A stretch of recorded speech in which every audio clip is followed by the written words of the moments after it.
Коя зодия е твой персонаж в драма според теб? Според мен Скорпион само изневерява, после се извинява. Според тебе коя зодия е персонаж ти в драма? Моята.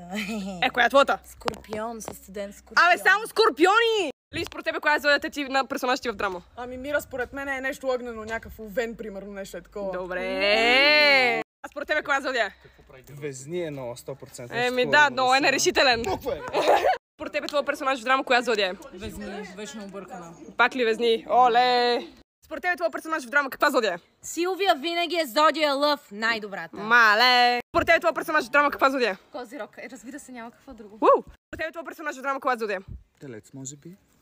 Слак, може би. Твоя каква зодия е? Идиот. What?